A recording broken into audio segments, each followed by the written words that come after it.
out to 7 minutes and 17 seconds. The 10-minute barrier will be reached shortly, I'm sure.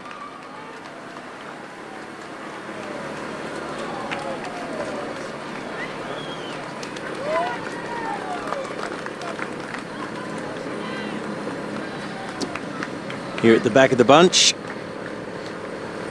is Zdeněk Štýbar, former cyclocross world champion and Czech national champion, is back at the front, and Christian Knies down in the drops.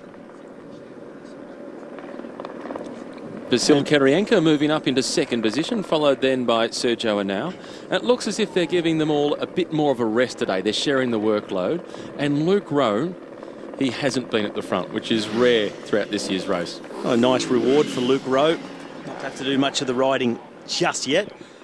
And I think they'll be pretty content with the situation. The breakaway off the front, they don't want to catch it, so sharing the work amongst them, because there's really not much more work for the team to do for Chris Froome in this tour. Get through to the finish safely today. Everybody's on their own tomorrow, of course, in the time trial. And then ride him into Paris. And a bit of protection work, keeping him out the front and out of trouble on the Champs-Élysées. You can still lose the race there. We have seen in the past sometimes that they'll stop the clock with 1 lap to go, particularly when it's wet, but you can still definitely lose the race on the Champs-Élysées. Cadel Evans tells the story about 2011 nearly crashing in that period at the back of the peloton where they've got the champagne and so on and everybody's taking the photos, and a motorbike stopped in front of him and he was nearly involved in a fall. And Cadel didn't drink the champagne. He held it for ceremonial purposes, but he didn't drink it, which is that classic attention to detail which took him to victory in the Tour. Team Sky controlling the peloton, and once again we see them line up in order of the position for the general classification. It's Sky for Froome, followed by AG2R for Bardet, followed by Cannondale Drapac for Uran, and then it is Astana for Aru. Here is Chris Froome, looking comfortable, just as he did in relative terms yesterday, given the size of the difficulty of the stage.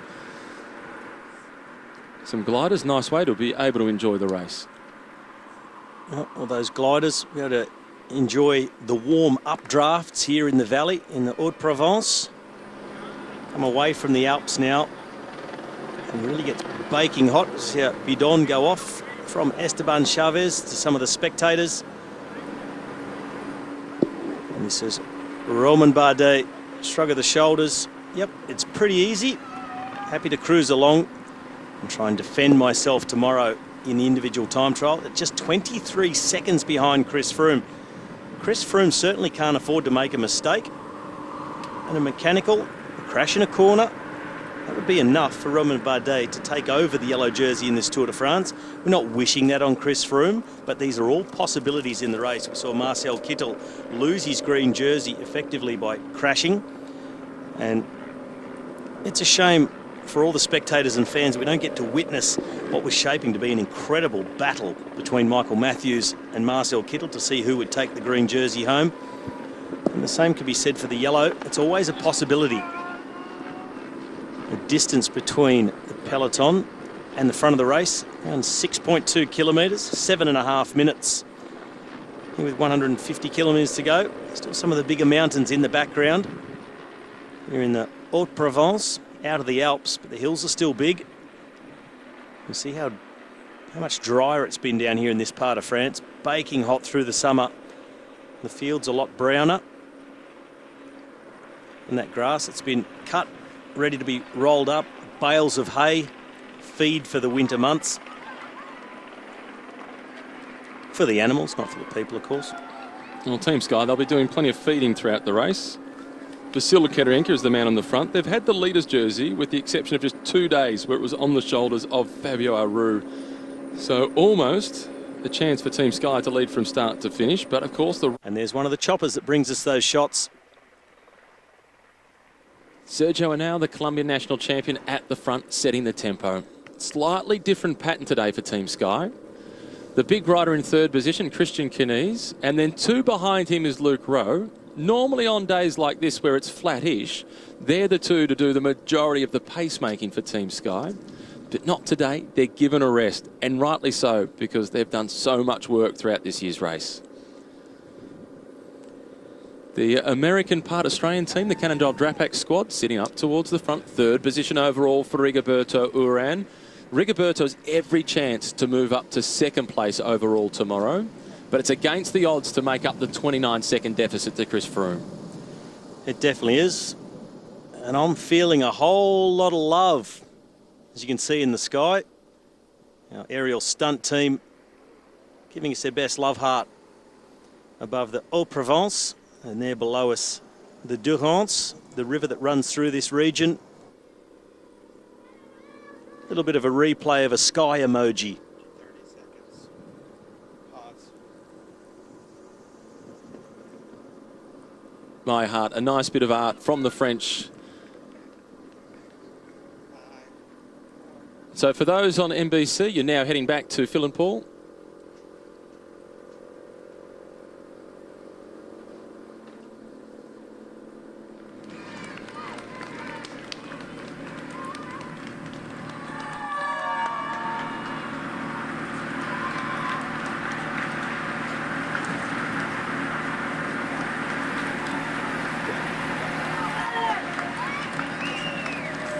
Breakaway now out to 7 minutes and 54 seconds.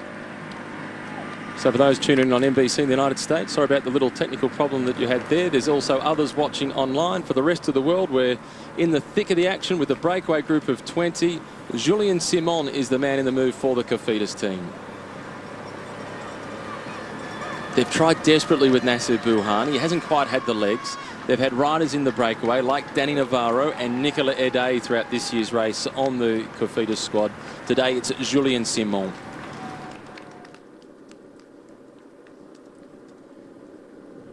Comment s'appelle encore? Le patron. For the... Le Rocher de la Baume in Sisteron. Sisteron, a beautiful old village. See the river Durance running through the town of Sisteron, and the rock formations is the most special aspect of this area. Hagen from this group with the most to gain in the battle for the points classification. We return to Mikel Nieve, but the more interesting spot of the race at the moment is at the front in the breakaway, and not at the tail end of the break of 20, but right at the front. Mikel Landa, a little bit of freedom yesterday. That poker face that he wears. This is Rudy Millar at the rear end of the breakaway. Boasson-Hagen sits on the wheel of Tony Galopin. Number 92 for the Dimension Data squad. Africa's team, riding for Quebecer. Boasson-Hagen, the man with everything to gain from the extra points on offer. Thomas de Gendt will be wanting a few as well. He's riding up towards the front on the right-hand side in the red. Number 134 from the Lotto Soudal team. He'll move himself up a little bit. Eddie the Boss, Boasson-Hagen, is a man who will really want these points. Number 92, there he is, towards the back. Does he? It's 500 metres to go, and he's a long way back. What we've been talking about earlier is he's not interested in second places. He wants wins. Maybe he's just timing his run to just ride through it. Well, someone's jumping away and wants it. One of the riders from Fortuneau and Edward Boasson-Hagen not moving a muscle. Thomas de Gendt, however, he wants to go for everything. Of course he does. The reaction now coming from Thomas de Gendt as he's chasing down the youngest rider in the race, Gilbert from Fortuneau Oscaro. The reaction also coming from Barkelance. It will be de Gendt who collects the 20 points. Barkelance going forward. Not for points. This might be a move. Is he contemplating a counter-attack?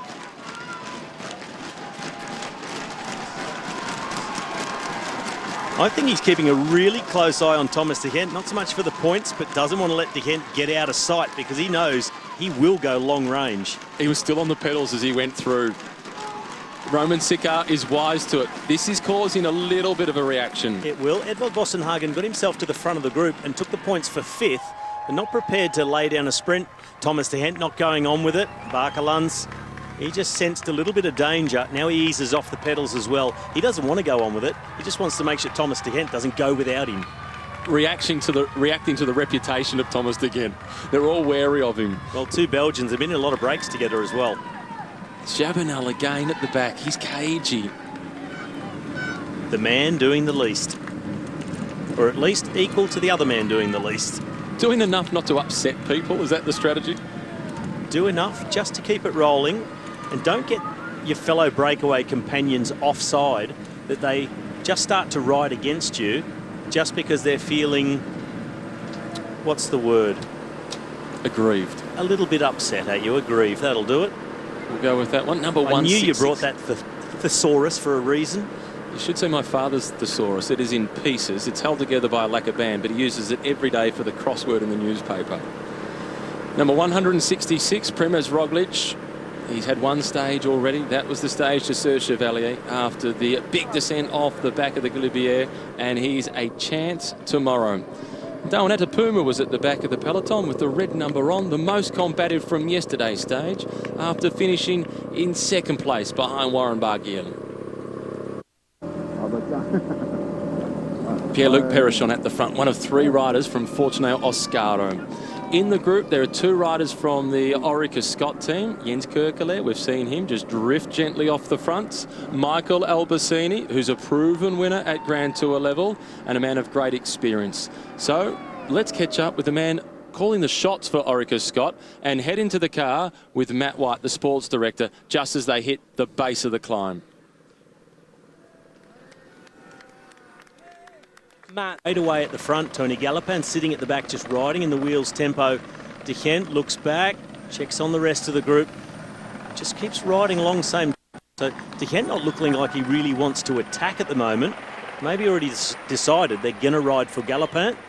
Just keep everything under control. All still together. Well, less fireworks so far than I expected. Just direct energy, and Romain Sicard obviously being told over the radio, get amongst it, start things off, try and break this group up, but it's just not enough, and they're already halfway up this climb. Fatigue, major factor. Everybody's on their hands and knees. They've got more than 3,300 kilometres in their legs. It's a huge day, and it's only been Romain Sicard attacking, and he goes again. Not an aggressive move. He tried to sneak away. He's Followed gone now, stealth. Fortunato Oscaro jumping across the gap. You'll see him come into picture now and straight through Gilbert. This is the young star of French cycling. Gilbert gets across, and he does want to go on with it. He opens up the throttle, and now Sicard is under pressure to stick with him. The reaction is coming from Kieślowski. A lot more commitment to this move by Gilbert. Sicard, that was almost like throwing jabs. Gilbert, he's coming straight through with the right cross. And the youngster trying to put the more experienced men onto the canvas. Romain Sicard is pretty happy with the move, and Kieślowski, he's going now. It's Jan Bakelants. He's the next to move. Sicard says, "Ooh, just give me a moment, I'll come through." Jan Bakelants, Brambilla going with him, Albertini in third position, starting to split a little bit, but Bernati on the front, stay in the saddle, Bossenhagen in his wheel, just riding that gap closed again without making the big sharp acceleration. Cross. Romain 300 Sicard metres from the making top. the race. That was close for Elie Gilbert. Nearly collected that spectator with the camera. Dipped his left shoulder, just avoided collision. Big moment in the career of Romain Sicard. Hasn't lived up to the high hopes of a win in the Tour de Avenir and an under-23 world title, all in the 1 year of 2009. But this is getting close to what the early expectations were. De Gendt is closing it down. Thomas the breakaway is doing it again. Gilbert takes a bit on over the top. The rest of the group not far behind. Galopin, that's the most we've seen him give away to the rest of the group. Descent coming up, that is suffering. He's not foxing. That was everything he had. Definitely not foxing now, Tony Galopin. Definitely chasing, scurrying to get back into the slipstream. So the riders wind their way down this descent off the last Category 3 climb, and that was the last climb of the race, although there's a steep little pinch in tomorrow's time trial. This is the last real KOM done in this Tour de France. 66 kilometres per hour. There is a climb tomorrow, but there are no more points available in the race for the King of the Mountains classification. Galopin reaches the rear wheel of Jens Kerkeleer, a little bit of a rattle. Oh, it slid out to the right, Jens Kerkeleer's back wheel. Little moment for him. Probably hardly flinched though. Combination of experience, staying calm, being so fatigued, maybe hardly noticing. A whatever moment for Jens Kerkeleer. Still Christian Knees at the front of the peloton for Team Sky, but the race is on out in front for Stage Honours. Their advantage now just over 9 minutes. Steve Cummings and Niels Pollitt at the back of the group. Back to the front we go on this descent. Right-hander, all the group together now as they wind their way around. Left hairpin, an attack out of the corner. It looks like Brambilla. He went to the front before trying to force the pace. He's just trying to split the group up on this downhill. A few technical little corners as they ride their way down this gorge. Team Sky still being led by Mikkel Nieve. Christian Knees there at the back of the bunch. Cummings, Bodnar, Pollitt. Alexander Kristoff just in front of his teammate Niels Pollitt there. He'll be very happy just to be getting through the stage. Could have been an opportunity for Alexander Kristoff if it weren't for that crash a couple of days ago. But the race is firmly in front today for the stage win amongst these 20 riders. Been off the front since around kilometre 20-25. Took a little while to get established. Been off the front now for around 180 kilometres. It's been a long day out in front. This is Kerkeleer at the back. He's just been waiting. Since that move he made on the slightly downhill approach to the climb, he's now playing the patient game, and it's been Albacini to respond. And now again, it's a move from Brambilla. And in amongst it, Roman Sikar is the first of the riders from Direct Energy. Well, Brambilla looked really chasing the motorbikes. If he can catch a little bit of that slipstream, split the group up, put the pressure on through these corners. Sees it's not happening. Thomas de Hent, the one to close the gap. So de Hent closing all the gaps at the front, and Galopin, he's been letting the gaps open at the back. Apart from that one big attack, we thought he was foxing. Didn't seem to be so because he's dropped just after it. So they're riding at around 54 kilometres an hour down the gorge off the last King of the Mountains of the 2017 Tour de France. Grouped all together. Another little move through the inside, one of the Fortunato Oscaro riders. And Kerkeleer is sitting at the back. We heard his team director, his team manager, Matt White, when asked, what was that move by Kerkeleer before the climb? He said, I'm not quite sure. We'll have to ask him after the finish. And I think he's probably been told now, sit tight. You know you're fast. Wait till closer to the finish. Track the moves on the flat. Don't go off in solo moves like that. You're a sitting duck because it's a headwind all the way to the finish. And of the two riders from Orica, Scott, Kerkeleer is the quicker of the two. Just. So Albacini's quick, but Kerkeleer, in a one-day race at least, would be quicker, but it's the end of 3 weeks of racing. Fatigue is a major factor. On the climb itself, Jan Bakelands, the Belgian from AG2R, hard to catch him out. The upbringing in Belgium in the Kermis races, exactly these type of situations in races. Jens Kerkeleer do the same. On so many races in their youth that pan out just like this. A tactical battle on the flat, lots of fast men. They're in their element. Thomas de Hent as well. 3 Belgians in the group. Nicky Assant, the German. Benati, the Italian. And if one of the Frenchmen could win from this group, that would make it 6 stage wins for the French. Last time they did that was in 2010, and Chavanel won 2 stages that year. And just see the look across the shoulder from Albacini to Chavanel. Chavanel getting on the radio. And on the to nerve. lure Albacini in. And on the nerve of Jan Bakelands. 10 kilometres.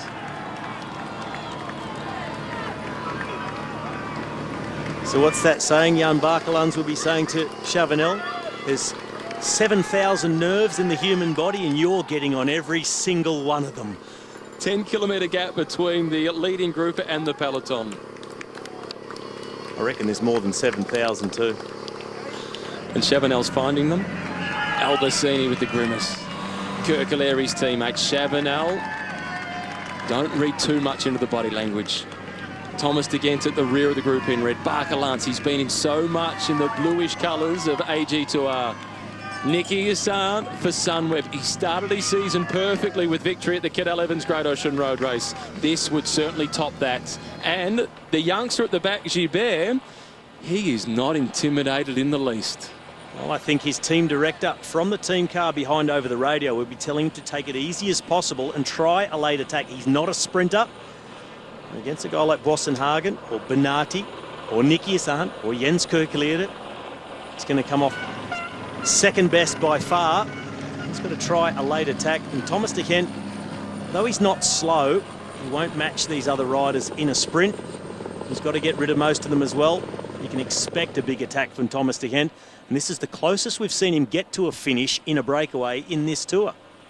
Well, every win that he's had in his career has been from a breakaway, and most of them solo, attacking his companions right near the end. The tougher it is, the better it is for Thomas De Gendt. The running isn't super hard, but it's the back end of a 222-kilometre stage on the final Friday of the tour. The run-in's not hard, but the run-in is technical, and there's plenty of opportunities in the final 2 kilometres to attack the group and get away. Risks in the corners, fast left-hand bend, followed by a faster right-hand bend downhill off camber. And in the final kilometre, final 1.3, there's 3 90-degree corners. Gilbert gives it a go. Nikias Arndt swings across, lets the gap open up. It's Kerkelerde who goes through after the young Frenchman. And he has to. He closes it down. Jens Kerkelerde gets across pretty quickly. He's into the slipstream almost to the rider from Fortunato Oscaro. He's got him. Kerkelerde has closed it down. Nikias Arndt. Nikias Arndt was in with the chance on the stage to Rodez. Rode in defence of Michael Matthews. Didn't work off the front. Now is his chance. And with this little split, the bad news for them, Thomas De Gendt is chasing. And he's closed. Thomas De Gendt straight through to the front. Michael Albacini in his wheel. Edvald Boasson-Hagen behind Albacini. And as those two go through, Thomas De Gendt bows the head, swings back across. Jens Kerkelerde does the same. The gap opens. Barkelunds goes. He senses the danger. Thomas De Gendt's gone, and I'm not with him. Let's get gone. Chavanel responds. Thomas again, in fact, is at the back as Boasson-Hagen and Albacini. The look across the shoulder, the quick assessment of the situation, and Boasson-Hagen doesn't see this as the moment. The SWOT analysis, I'm not strong enough, they're not weak enough, there's got to be another chance to come. He ups the pressure on the left-hand side of the road, through 3 kilometres to go, coming to that roundabout. And the right side was the best side, and only 2 of them have chosen it. Bennati, he'll need to close that gap. It's Arndt and Boasson-Hagen, and a flick of the elbow from Nikias Arndt, and Edvald Boasson-Hagen is up for it. Big mistake taking the left-hand side. It went off to the right, we said it. Big opportunity. Behind, Albacini has to chase. This is the moment. The gap opens up. It's Boasson-Hagen on his own. Nikias Arndt losing contact. He can't follow Boasson-Hagen up over the speed hump. Looks back, sees the gap. This is all downhill to the finish. Another roundabout coming up at 2 kilometres to go. Swings in. The Norwegians are lifting the roof off the commentary box. They won't catch him into the streets. Technical from here, always fast downhill. Big advantage for Boasson-Hagen. Under the 2 kilometres to go now. The road swings around to the left. Fast left-hander coming up soon. Chicanes back to the right. Boasson-Hagen, look at the gap. Nikias Arndt ridden out of the wheel, but look at the gap to the rest of the group. The Norwegian is on his way to his stage win in the Tour de France. He was 10th in Dusseldorf in the individual time trial. 2 second-place finishes, 2 third-place finishes. He wants to put it beyond question, and he is. The others, they've let it go. Albacini doing the chasing, but he does not have the legs. They couldn't afford to sit and wait. The bird has flown. Edvald Boasson-Hagen through the left-hander. He's already gone out of this right-hander. Fast downhill off camber. If he's not laying against the barriers, he's gone. There he is into shot now. Edvald Boasson-Hagen, Nikias Arndt, 150 metres behind. The man from Dimension Data is going to get his win. Sharp right to bring him in sight of the Flamme Rouge. What do they say about swings and roundabouts? He got the right side of the roundabout and he's swinging through to the finish line in Salon de Provence. Boasson-Hagen has their head buried. He's got the gap. I can assure you it is loud in the commentary box with the Norwegians. They are exploding with excitement. Nicky Hazard is chasing.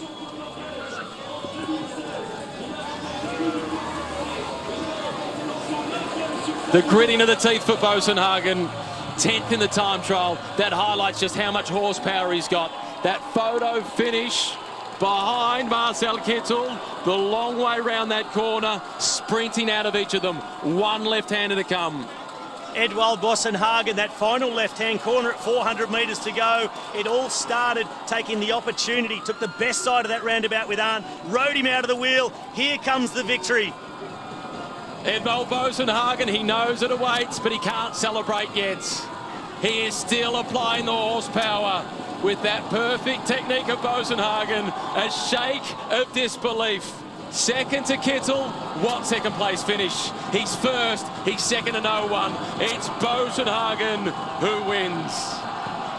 Salon de Provence, Edvald Bosenhagen, Nicky Hazard in second. The sprint is on for third position. Kerkelaer is challenging Thomas de Gent. De Gent continues to fight. It's Kerkelaer, though, who takes third. And then Bernardi.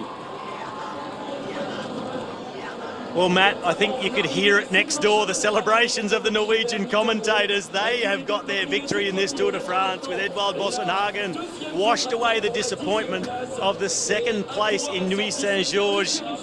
What a victory for the Norwegian. We said it, probably the fastest man in the break, but if he got the opportunity, he would take it. He had a look at a couple. As soon as they took the right side of that roundabout, just outside, or just inside 3 kilometres to go, that was the little gap he needed.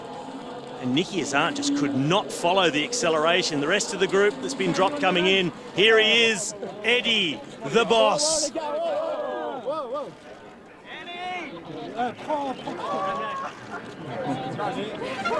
Yes, he's won.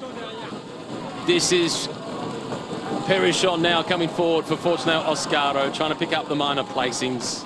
A good day for one of the smallest teams in the race. Behind him is Lilian Calmejean as the remnants of the breakaway make their way through Swift in the sprint. Well, there'll be a lot of disappointment from Ben Swift missing that move.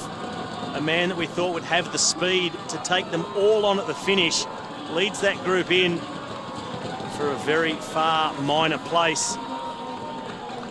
And this is the moment Bosenhagen claims it. Rescued the Tour for the team. Lost Mark Cavendish on stage 3.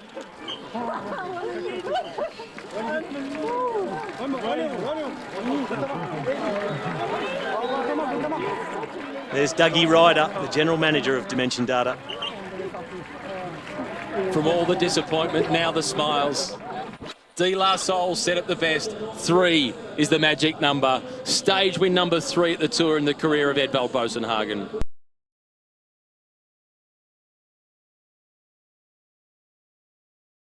And Romain Bardet, for the sake of the French fans, as much as anything, he's right in front of Chris Froome, is now at a kilometre to go. And now the cars have been pulled off to the side for AG2R Le Mondial to allow Froome to come past if he can. He's got just on 1 minute to get to the finish line, 750 metres. The clock is ticking now, 60 seconds to get there. He's got 1 foot off the podium. Where's the other one? A heel is hanging over the edge as well. Romain Bardet, I think, is having the worst time trial of his career today at the worst possible time. Chris Froome is coming up behind, got him in his sights. Bardet has to take some risks through the corners. He needs to finish in 30.19. 30 seconds to go to get in. He's into the corners. That's the one that Uran almost overshots. They all know the situation in the finish line for Romain Bardet. 19 seconds. He is fighting for his spot on the podium. He can almost see it, and Landa is almost holding on to it.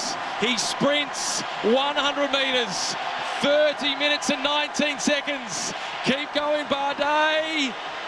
He will save it by 1 second. Here comes Froome, the winner of the Tour. Romain Bardet, we await confirmation, but we believe he has saved the spot on the podium by 1 second. Unofficial, very provisional, anxious moments for Bardet, but Froome will go out the winner of this year's Tour de France. He just needs to get through tomorrow. And the stage winner is Matej Bodnar ahead of Marko Kwiatkowski, and then Chris Froome in third position, followed by Tony Martin and then Daryl Impey. That win by Bodnar is more than deserving. Who can remember Pau? After being caught 300 metres from the line in Pau, Matej Bodnar has spent most of this stage in the hot seat, setting an early fastest time. And he saw his countryman Kwiatkowski go faster at the intermediate check, faded to 1 second behind on the finish, but eyes firmly on Chris Froome all the way into the finish. What a battle on so many fronts, and Romain Bardet by 1 second. The general classification, Chris Froome, Rigoberto Urán at 54 seconds, but the big applause you might be able to hear in the background is Romain Bardet holding onto the podium by 1 second ahead of Mikel Landa. 1 second. Now that was close.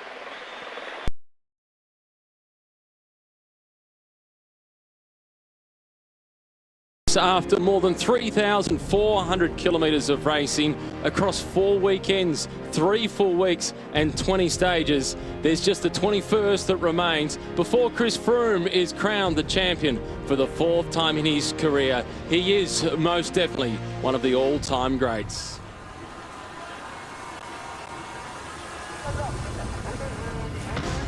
Dusseldorf seems like such a long time ago when it was Geraint Thomas who took the first yellow jersey. The next man to hold it was his teammate Chris Froome. It was then the Italian Fabio Aru who had a 2-day stint in the leader's jersey. Froome controlled the race again not shortly after that. Bardet tried to challenge the Frenchman. It was victories galore for Sunweb, with both Warren Barguil and Michael Matthews collecting 2 each.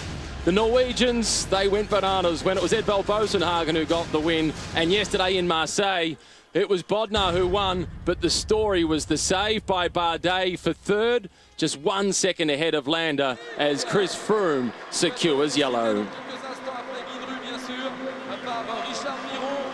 He did not win the stage, but he has clinched the Tour de France with just 103 kilometres remaining. Chris Froome is safe. Barring incident, he wins. Rigoberto Urán at 54 seconds behind, then Romain Bardet in third place at 2 minutes and 20 seconds. Michael Matthews has an unassailable lead in the race for Green. It's Andre Greipel and Edvald Boasson in the minor placings. Likewise, for his roommate Warren Barguil, he'll be the King of the Mountain winner ahead of Primož Roglic and Thomas de Gendt. Simon Yates, he collects the white jersey ahead of Louis Meintjes and Emmanuel Buchmann. Monteron to Paris, and it's the traditional finish around the Champs-Élysées. It's a relatively short stage, 103 kilometres. There are no climbs to be considered. There's the one intermediate sprint in the race for points, a time bonus as well, perhaps. And then there's the famous 8 passages through the finish line before the all-important last one on the Champs-Élysées to see who is declared the winner of the stage today.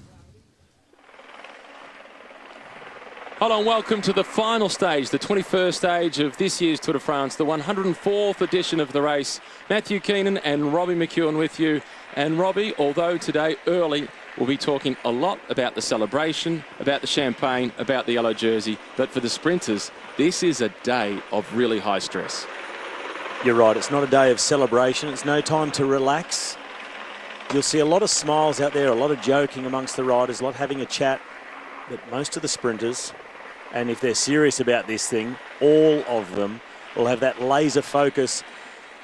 They might be having a little semi-relaxed chat, but minds on this finish line of the Champs-Élysées. It is one of the most stressful days of the Tour for a sprinter.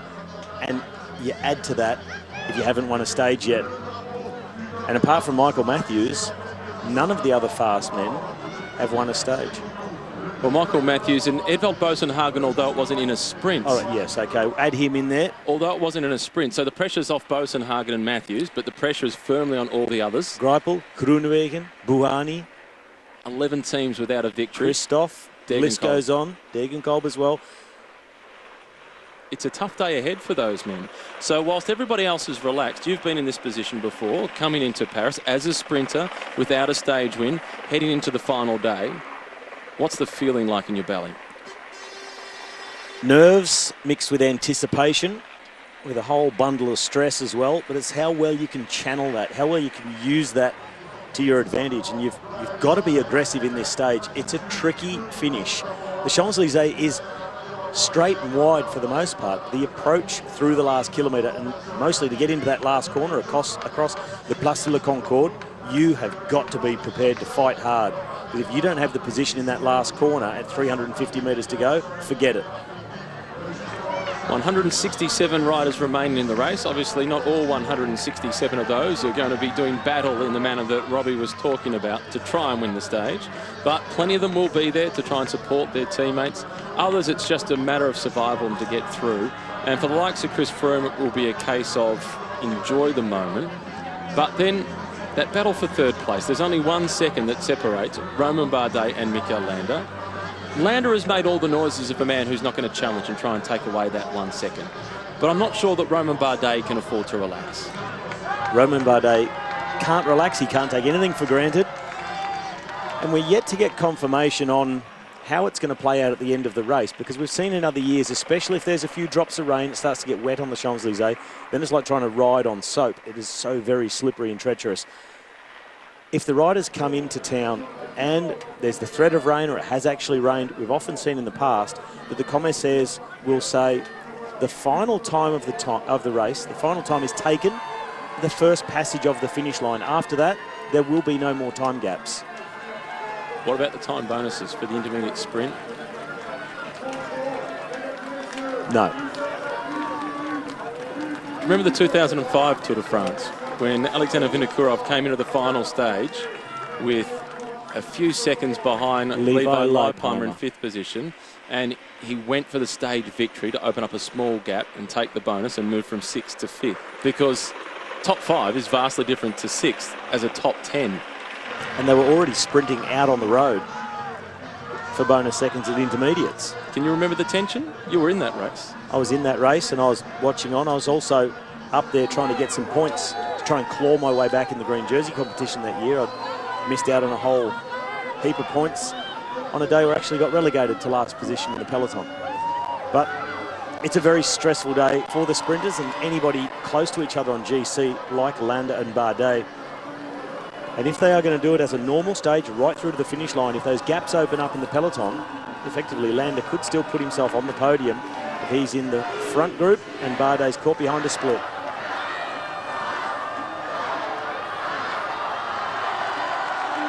The final countdown as they roll out, and we see the bikes as well as the jerseys at the front. Froome, his bike today for the first time in the Tour is yellow. Michael Matthews, not surprisingly, with a nickname like Bling, he has gone for green. We've seen the white jersey just moments ago as well of Simon Yates, who joins his twin brother Adam Yates as a winner of the white jersey for the best young rider in the race. And he's got the polka dots.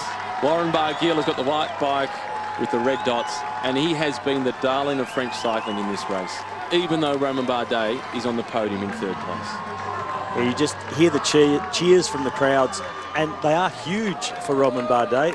When he went down the start ramp yesterday in the time trial, it was deafening in the stadium in Marseille, but equally loud the cheers were for this man in the polka dots here, Warren Barguil, and his attacking style and winning the way he has, and especially on Bastille Day in Foix, and then to back it up with an iconic stage and a mythical climb like the Izoard, and to ride away from the favourites to win that stage.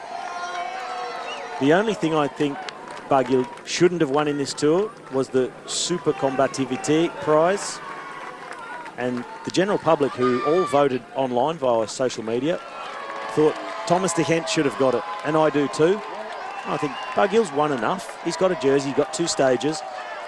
And Thomas de Gendt has been in 11 breakaways in this Tour de France, ridden more than 1,000 kilometres in front of the race. I really do think that he should have got that prize. But as Thomas de Gendt said himself, I don't need a prize from a jury of people. The public vote is the only one that counts for me, so I'm happy. Yeah. That is the first big question of this afternoon. Who is going to lead the peloton across the finish line the first time? As they're now on the Champs-Elysees, they've come in at around 2 kilometres to go on the circuit. Mikhail Kwiatkowski just pointing out a bit of a hole in the road. Got news for you, Mikhail. You could be pointing at them all the way around. This is one of the roughest roads in Paris. These cobbles, they're not Paris-Roubaix, but they are certainly rough. A lot of potholes, a lot of worn sections as they ride down towards the Place de la Concorde. No, it's not. It's Brambilla who's there in the blue colours. Henao is there, the Colombian national champion, Daryl Impey, and Johan Alfredo in his first Tour de France. He stopped for the family. He now wants to lead across the finish line for the first time, because he won't lead across the last time. Well, there goes tradition. It's good to see the race on. The riders now around this corner and onto the Place de la Concorde,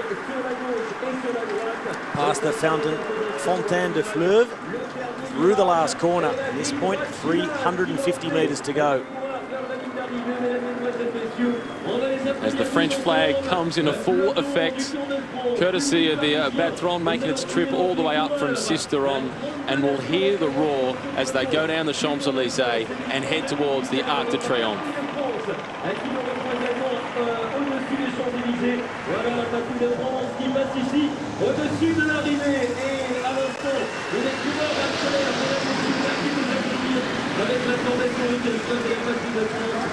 And right on cue, the planes over the top and the bikes underneath as they head through the finish line for the first time.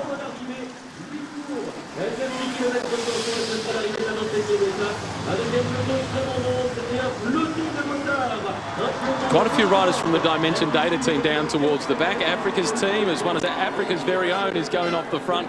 This is Daryl Impey. He was poised and ready to go. It's been a relatively quiet race for Orica Scott in terms of animating the race. Their objective has been achieved. Get the white jersey for Simon Yates.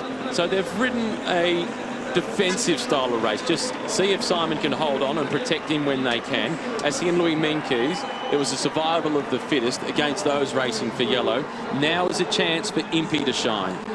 Well, yesterday I picked him as a dark horse for the time trial. He came home in 5th, so shows his form really is fantastic in this final week of the Tour de France. And Impey making a name for himself in Paris, the South African from Orica Scott. Off alone, a group chasing behind. We often see this on the Champs-Elysees, a lot of skirmishes, a group getting away, but it's pretty much impossible to get out of sight. The sprinters teams always keep a pretty tight rein. A lot of riders willing to jump up the road as well. At the moment, Impey holding that gap with Brambilla, the one trying to ride across them as they approach the Arc de Triomphe for the first time. He's taking the Thomas de Gent strategy. He's off the front, he's going full gas, hopes that a few will catch him, and Brambilla is on his way, well, at least he's trying to, and then attempt to settle into a rhythm and defy the odds, hold the peloton off. It doesn't happen often, but it has happened. I've seen Vinokourov do it, Alexander Vinokourov. He did it 12 years ago. Way back in 1994, the Frenchman Eddie Senier won with a solo bid for victory at the end. Was in a break, broke away from them, and then won solo riding for the Garn team. Doesn't happen often, but it certainly is a possibility. It was a late attack by Vinokourov in 05, responding to an attack by Bradley McGee. Got to the wheel of McGee, who didn't look behind, just kept going, and then got jumped by Vinokourov, left behind, holding off the peloton. Today, I'm pretty certain Lotto Soudal will be doing everything they can to hold it together, because their man, Andre Greipel, he's won here twice before, twice in a row, in fact. And last year, struggled throughout the Tour, was frustrated, but then fixed it all with a stage win on the Champs-Elysees. What a way to fix it. He needs to try and fix it today too. The pressure is on for Andre Greipel. This is Impey. Chasing is Van Kiesbroek. Behind him, it's Pierre Rolland, and then it's Greg Van Avermaet. So really strong riders trying to get off the front. Pierre Rolland, a top 10 finisher at this race. He's won mountain stages, the Olympic champion. They're trying to get off the front and they can't. That's how quick it's going. This is the back and third last position as the man I just spoke about, Andre Greipel. That's a long way back to be on the Champs-Elysees. Not ideal for Andre Greipel, because this will tend to stay really strung out. It's quite a fast downhill section from the Arc de Triomphe. It's pretty difficult to see it on television, how downhill that really is, but the speed down here will be something like 65 kilometres an hour. The speed of Daryl Impey across the cobbles, as now Sylvain Chavanel, he's the man leading the chase. Julien Vermont goes through as well, and Reto Hollenstein. So a little break trying to form at the front as Team Sky just getting back to the front as a team, keeping Chris Froome safe, getting him to that final finish line to collect yellow. That's all it's about for him now, staying upright and in the bunch. Left here, away from the sand, ducking down into the tunnel. A little launch pad provided as they come out of the tunnel, that little climb back up. Here they come out of the tunnel now. Straight away, a left-hander. That little rise out of the tunnel, is that an opportunity to improve your position in the group? Only very slightly. You're travelling so fast through that tunnel. It's downhill to get into it. Extremely fast through there. The best place, in fact, to improve your position is on the uphill drag towards the Arc de Triomphe, into the headwind, lower speed, get a run in the wheels and make a pass on that uphill section as you get towards Arc de Triomphe. Once you turn around it coming back down, really long single file line, there's another opportunity to make a pass almost opposite the finish line before you get to the Place de la Concorde and do that hard right-hand turn. After that, very, very difficult. The speed is so high. Mikhail Kwiatkowski now at the front, protecting the yellow jersey. They're keeping Chris Froome safe. And that 54-second buffer that he has ahead of Rigoberto Urán and Kwiatkowski, he won't be doing anything in the sprint. He's still doing his job for Chris Froome. Well, Team Sky did not lead the peloton onto the Champs-Élysées and through the finish line the first time, but they will lead through Chris Froome with getting the bell at around 6.9 kilometres to go in this Tour de France. Team Sky back in control. Been used to seeing them. A show of strength by Sky. Very quickly now, control will be left up to the teams of the sprinters, and I'm sure we'll still see a last-ditch attack. Kwiatkowski at the front for Team Sky, followed by Christian Knies as Gruzdev comes around to get the bell.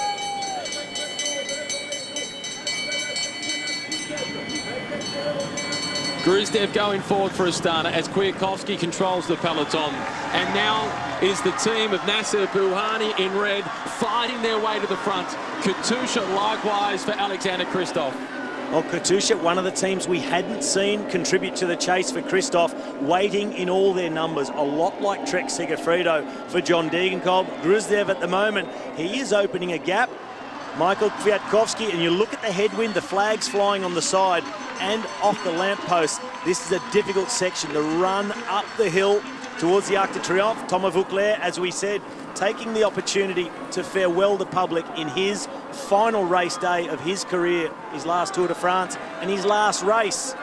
Giving a wave, Voeckler, but at the front, Gruzdev, he has a 100-metre gap over the peloton, still led by Team Sky. It's a standoff between the sprinters' teams at the moment. You don't want to start too soon. You don't want to start your run until you come off the downhill away from the Arc de Triomphe. It's all about timing and keeping enough riders on board to take your sprinter within the last 200 metres, and you see them stacking up. Sunweb for Matthews making their way to the front. Gruzdev, the 31-year-old from Kazakhstan. An attack now coming out of the peloton. And the move is being made by Stybar, the Czech Republic national champion, as Suterlin from Movistar is responding. See where Stybar is riding on the concrete in the gutter, off the cobbles, fastest part of the road. He's only a matter of a centimetre away from hitting his pedal on the gutter, but it's so much more efficient. Suterlin on the cobbles, Stybar, he's on the concrete part. He is going 2, 3, 4 kilometres an hour faster up that section. The skills of the cross rider has got him off the front. The cyclocross world champion, superior bike handling skills. He is in the smooth part of the road, and there's only a handful of guys who are capable of doing this, and he can do it whilst looking over his shoulder. Stybar out the top of the Champs-Élysées to make the corner, the big roundabout around the Arc de Triomphe. 5 kilometres to go. The Czech from Quick-Step Floors, the cyclocross world champion in the past. But that gap, I'm afraid, will not be enough to keep him in front because the sprinters teams are about to make their run. He'll be hoping for hesitation. Well, there's a little bit. Bahrain Merida is the team that has now gone to the front for Sonny Colbrelli. It's Adeshiro who's at the head of the peloton, as Sütterlin has been drawn back into the peloton. Greipel.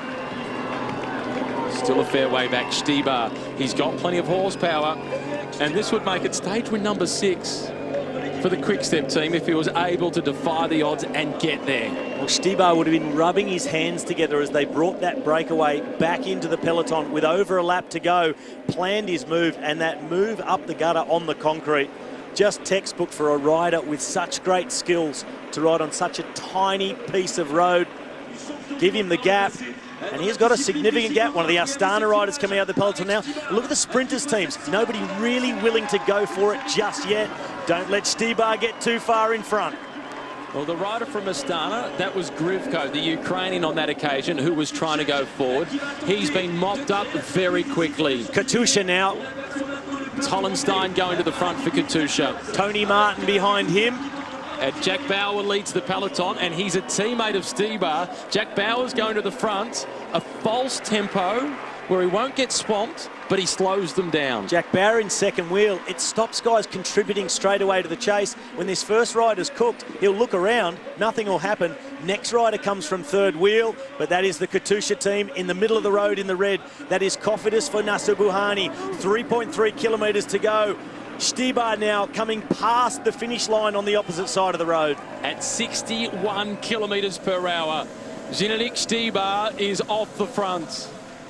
Sunweb up onto the right-hand side, looking for the green jersey, though, Michael Matthews. Look across, there's the finish line. The peloton just ridden past it. Nacer Bouhanni 151 in the black helmet. Next to him, Team Lotto and El Jumbo bringing Dylan Groenewegen. Stybar, they have suddenly got him in their sights. Tony Martin comes to pick up the slipstream. It's going to be the end for Stybar on the front as Tony Martin, he makes the catch onto the Place de la Concorde. One big lap of the block and it's sprint time. Not even Zdeněk Stybar can hold 60 kilometres per hour on his own for 6 kilometres, as Stybar has been caught. 2.5 kilometres remaining. Katusha Alpecin controlling the front of the peloton for Alexander Kristoff. Now one of the rare moments you can improve your position as well along the banks of the sand before you turn left and sweep down into the tunnel. And you've now, if you're alone, no team, you've got to choose, you've got to make a decision. Who's the best team to follow? Congratulations to each other, the Germans, but at the front, Dimension Data, Scott Thwaites takes up the pace for Bossenhagen. This is Pollitt and Burkhardt who were in that earlier breakaway. Scott Thwaites at the front, and now moving around the outside, it's the Trek Segafredo team trying to line things up. Pantano is coming forward to assist with the lead out. Rick Zabel the next in line for Katusha. Marco Haller behind him, and then Alexander Kristoff in the red colours, big K on the back. On the left-hand side, Groenewegen brought to the front now. He's got one more teammate. Up the inside is Edvald Bossenhagen for Dimension Data. Down into the tunnel they go. And for FDJ, Cimolai is there, the Italian sprinter. This at the back of the race. This is Matteo Bono. Work has been done for these guys. They've either attacked or chased. They're done. They know their Tour de France is complete. Out of the tunnel into the left-hander, almost to the final kilometre. Katusha in control at the moment. Where is Lotto Soudal with Andre Greipel? The man who's won here twice needs this to resurrect his Tour.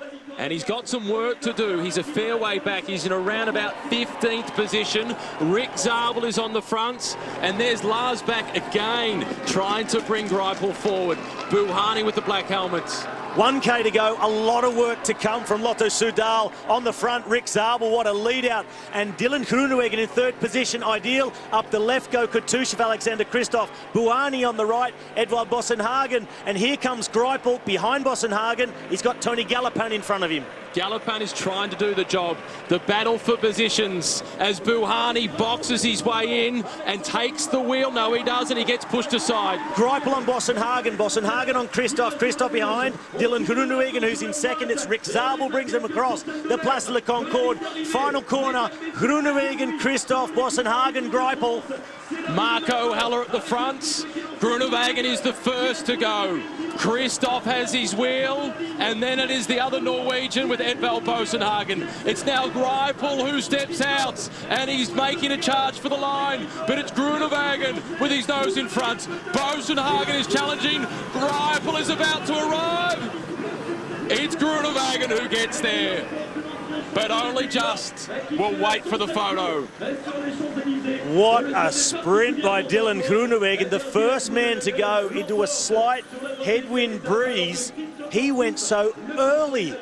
Greipel was coming, he dropped his head and dropped expletives. Greipel's missed it, Groenewegen. Yes! There's no doubt Dylan Groenewegen believes he's got it, and a sprinter 99.9% of the time knows. Confirmation, it is Dylan Groenewegen. Asking for his bike, Groenewegen. The explosion of happiness, but you saw the man to his right, and I'll tell that story in a moment. Chris Froome, the winner. Chris Froome, there is no doubt about it, for a fourth time, as his wife and young son await the arrival of husband and dad, the four-time winner of the Tour de France, Chris Froome. Well, Matt, a couple of days ago, and the soigneur that was standing there with Dylan Groenewegen, I was speaking to him about this last day and the chances of Groenewegen. He said, I worked in a team once with a guy who won the last stage as his first win in the Tour de France. He was referring to me, and he said, Groenewegen's going to do exactly the same thing this Sunday. And that's what he's done. But Chris Froome, a moment of reflection for him, celebration and jubilation for Dylan Groenewegen. It was a close finish Dutchman. in the end, and here's the replay from Aerial. overhead. Groenewegen has gone. He's ridden. Christoph out of the wheel. Bossenhagen's already in the wind. Here comes Andre Greipel, the big mover, out of the wheels. Too late, clear wind, 3/4 of a length on the line. Andre Greipel just too far back, simply out of position. He looked to be in perfect position coming to the final corner. Obviously got shuffled, lost 2 positions. Gets there for second, Bossenhagen in third. But it's the Dutchman, former Dutch champion, Dylan Groenewegen. We've seen him suffer so much in this tour in the mountains, dragging himself over the mountains to make the time cut. And this is the moment where it all becomes worth it. Frustration for Greipel. Look at the happiness for number 163. In the general classification, there are only 9 riders behind Dylan Groenewegen, but that is completely irrelevant because the scoreboard today, the result sheet, is Groenewegen in position number 1. Ahead of Greipel, Boasson-Hagen, Bouhanni, another 4th place finish, then Christoph, then Bozic, Chimale, Perichon, and then Selig, followed by Bernati. Perichon's been climbing in the breakaways with some of the best climbers, and now he has a top 10 finish on the Champs-Élysées. A man of all terrain. Dylan Groenewegen, he went very early from the corner. Simply rode Alexander Christoph out of the wheel, and at the same time, the other sprinters were forced to go wide and in the wind. It's to the advantage of Dylan Groenewegen, but so powerful. That's 350 metres from the corner. The camera was starting to look at Greipel, but it was too late. The Dutchman, the Flying Dutchman. Today he was. Straight on the radio. And it would have just simply been a big scream of yes. There's Matthews in the green further back, just outside the top 10. Wins the green jersey. He'll be disappointed with the result today. But Groenewegen, look at the focus. He knows he's getting there. He looks down. He's checking the distance between. He knows now, I've got it. Puts his hand up almost as if, is this happening? That was a childhood dream. The final kilometre once again. And the Lotto NL Jumbo team, they never really had complete control, but they had one teammate in particular, Thomas Leser, to bring Groenewegen to the front when it really mattered. And Robbie Wagner it was that was the last rider to do the job for him. That was Rick Zabel on the front at that point with 1 kilometre to go. then followed by Robbie Wagner, and then on the wheel was Dylan Groenewegen. So he went early, but he didn't have to fight in the final few hundred metres. One big advantage for him, he was so well positioned coming onto the Place de la Concorde. You see here, Greipel a long way back on the left in about 10th wheel. Groenewegen just fighting to be in front of Kristoff. Groenewegen actually pushing Kristoff off his own lead out. One of those not done things, but then Kristoff must have thought to himself, actually, you know what? This will be a perfect lead out. Rick Zabel had been on the front for so long, brings him across. The rider on the inside gets blocked down through the corner. That checks his run a little bit. Andre Greipel was behind Edwald Bosenhagen, but he gets Bozic in front of him. Greipel is freewheeling, waiting. Groenewegen's already at full sprint. Greipel finally gets out. He sees how much work he's got to do, runs into the slipstream of Edwald Bosenhagen. Kristoff, he's going backwards. But Groenewegen kept looking down and thought to himself, they are just not going to get me. This is Bouhanni against the barriers, passing Benatti. And Bouhanni can't do more than follow the wheels. He sees Greipel go. Bouhanni able to overhaul Bozic, that's the man from Bahrain Merida. Kristoff in the saddle, completely spent. Bosenhagen too. The finishing speed of Greipel, and you see his reaction, almost headbutting the handlebars. He'll be incredibly disappointed. He had the legs today to win, Andre Greipel. He came from too far back. He was going a lot quicker at the end than Dylan Groenewegen. He lost it between 1.5 k's to go and 500 metres. It was that kilometre that cost him. I thought he was perfectly positioned. It's just that corner at 350 metres to go. Borut Bozic, who's quick but not sprint quick, got in front of Greipel. Greipel had to back it out and come back around him. In the meantime, Groenewegen had gone. Kristoff unable to hold the wheel. That's created the gap behind him. Bosenhagen already out in the wind for a long time to come around Kristoff as well. By that time, it had flown. The Flying Dutchman had flown.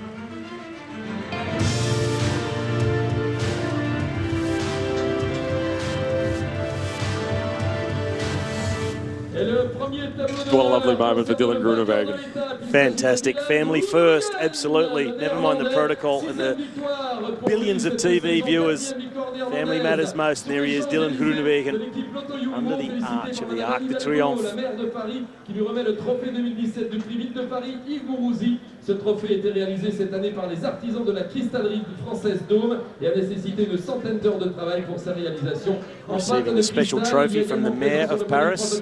Monsieur Maurizio Patarnello, président directeur général de Nestlé Waters, puisque c'est Power Bar. His girlfriend's emotional. Qui récompense le vainqueur de l'étape. You'd shed a tear for less. Dylan Groenewegen, et on l'applaudit plus fort, s'il vous plaît. Dylan Groenewegen, regardez. I think that's when it will start to really sink in, when he can share it with those people who are closest to him. Avec évidemment donc du côté de l'Arc de Triomphe, eh bien ses supporters qui sont ravis de l'accueillir. He's had plenty of wins at World Tour level already in his career, but none anywhere near as big as this. Merci beaucoup. A very proud-looking Michael Matthews coming out to collect the green jersey with the Australian flag. Et le maillot vert des sprinteurs de ce Tour de France 2017, il est ceint du drapeau de son pays, c'est l'Australien Michael Matthews. Michael Matthews, le meilleur sprinter. Two-stage victories for Michael Matthews, a second-place finish behind the world champion Peter Sagan, multiple breakaways in the mountains, and supported his teammate Warren Barguil in the process to get the King of the Mountains jersey. This has been a big race for Michael Matthews, and to this point in his career, this Tour de France is the defining moment. He has ridden an incredible Tour de France on a personal level, also for the team. He wasn't the fastest sprinter or most successful sprinter in this Tour, but he was so resilient, so aggressive and calculating, and did exactly what he had to do when he had to do it. That's why he's standing here right now in his first green jersey as the Australian flag. Michael Matthews, regardez le trophée Skoda Auto Le maillot It's his vert, wife. l'équipe Sunweb qui fait carton plein, on en reparlera Glassy-eyed as well. Les hôtesses ont le sourire. What a proud moment for her. Également l'ambassadeur d'Australie auprès de He's won stages in both the Tour of Spain and the Tour of Italy, and he's worn the leader's jersey there. He had hopes of doing a really good time trial in Dusseldorf to get himself a chance for the time bonus to move into yellow. He fell short of that by not a whole lot, so that will give him hope for the future to be able to achieve exactly that. And here comes the roommate of Michael Matthews, Warren Barguil.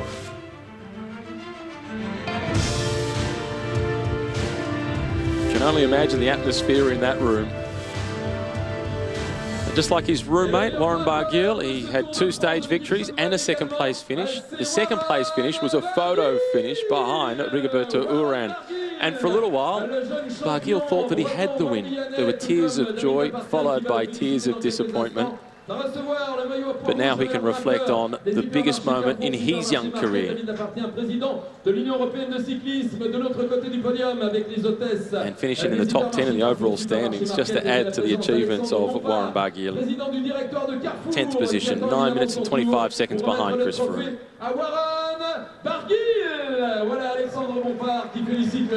It was big to get his first win and to have it come on Bastille Day, but a more significant win, as we look on with his girlfriend watching, was his stage win at the top of the Col d'Izoire. On that mythical climb of the Tour de France, there's his parents, not a dry eye in the house all around all our winners. Wawa, as they call him, Warren.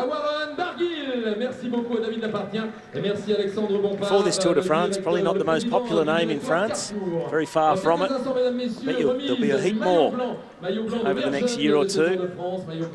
And again, it's a Yates who is winning the white jersey, but this time not Adam, it's the twin brother Simon. And finishing in 7th position in the overall standings.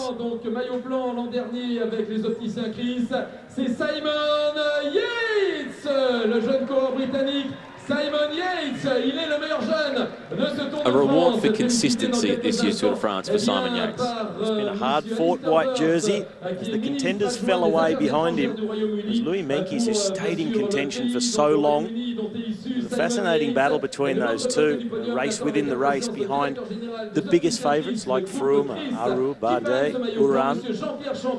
And these riders, just the fact they're in contention for white, they are young enough to keep moving up, doing what they're doing as other riders go past their peak. Guys like the Yates brothers and Meintjes become the big guns. They're 7 years younger than Chris Froome. Exactly.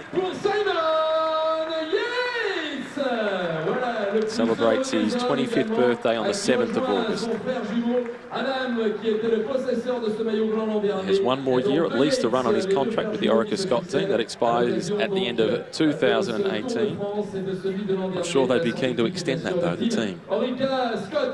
Last. For the 4th time, it is Chris Froome. A handshake from Christian Prudhomme. Stays in the background. Boss of ASO, organisers of the Tour. Quatrième Tour de France remporté, 3e consécutif pour le champion britannique leader de la Sky, Christopher Froome. Chris Froome. Allez le public, un immense champion. Winning the Tour for the 4th time, you may well get used to it, but you would never ever tire of it. No, it's his 4th overall win, his 3rd in a row. The series broken by crashing out of the race in 2014. What could have been? Taking number 4, and he said at the start of this race, I would dearly love to win a 4th. And I'm also thinking about a 5th. Yeah, he's made no preconceived notions of, oh no, 1, 2 at a time. I want to win 5. Well, now he can really start to concentrate on that because this one is done.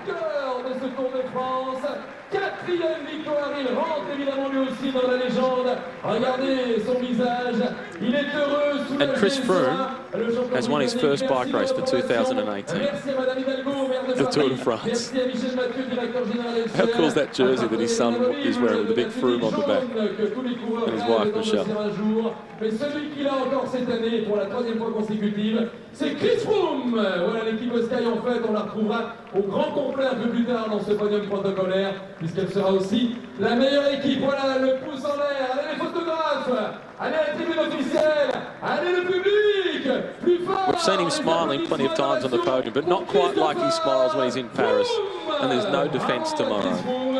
Immense champion qui marque de son empreinte. Big applause from the Colombians that are out there. They really appreciate Chris Froome. Évidemment sympathique, ce qui ne gâche rien. Avec la présence de madame et de ce petit bout de chou, eh bien voilà, il faut habituer les enfants très tôt à Dad is on his way back up. Vous allez avoir l'occasion de faire quelques belles photos avec Froome Junior, voilà, qui accompagne Papa Froome. Ah, voilà le petit lion d'un côté, l'enfant de l'autre. Now he's the best dad in the world,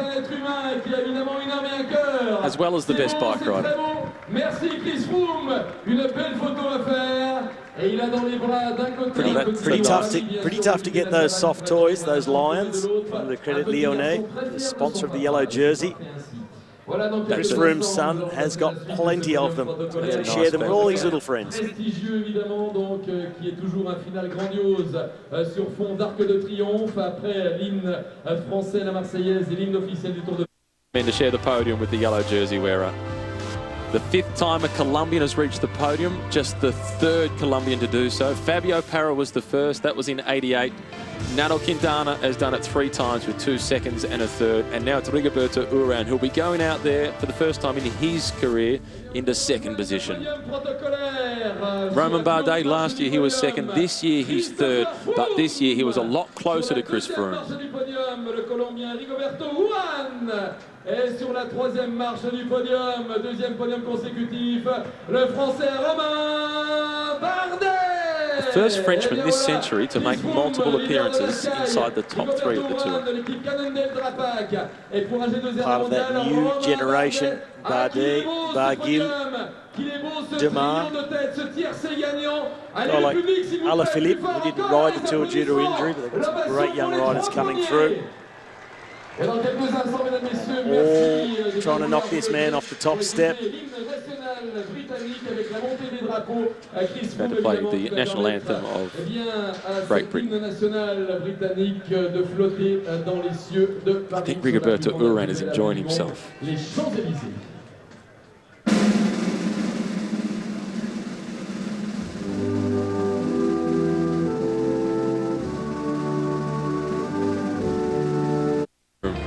Simply the best, and that's why he's in yellow again. Correct. And it was the fact that he was challenged so strongly by Bardet that allows us to see just how brilliant he is.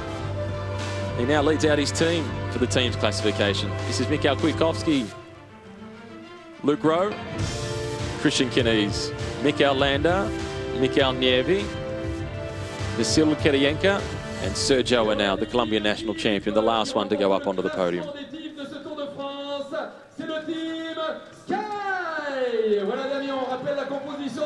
And the team's classification highlights what we just spoke about. In first place, Team Sky. In second place, AG2R Le Mondial, 7 minutes and 14 seconds behind. Third place in the team's classification was 1 hour and 44. So Sky and AG2R Le Mondial separated by effectively 7 minutes. The next best was 1 hour and 44 minutes behind. So it was really a great battle between those two teams. And you've got to think, if AG2R hadn't thrown it down as hard as they did as a team, trying to attack Chris Froome, trying to unseat him for Romain Bardet, if they'd just ridden purely thinking about the team's competition, they'd be standing here right now. But you've got to risk losing everything in order to win the Tour de France. And AG2R did that. They're a worthy adversary for Team Sky. And they're a young team as well. And they're a homegrown team in terms of the riders have been with that team for a long time, with the exception of Matthias Frank and Olivier Naesen. They're the most recent additions. The rest of them, they've been homegrown. They've really built them. They get #1. Nice return for Christian Knies, the big German. His first participation in the Tour since 2012, when he supported Bradley Wiggins to success in Paris. vainqueur du classement des équipes. Ils en ont l'habitude. Regardez le bonheur de Chris Froome, un leader heureux, avec tous ses coéquipiers qui sont ici, bien sûr, avec Sergio Mikel Landa in 4th place in the overall standings. Sergio Henao, Colombian champion, leads them down.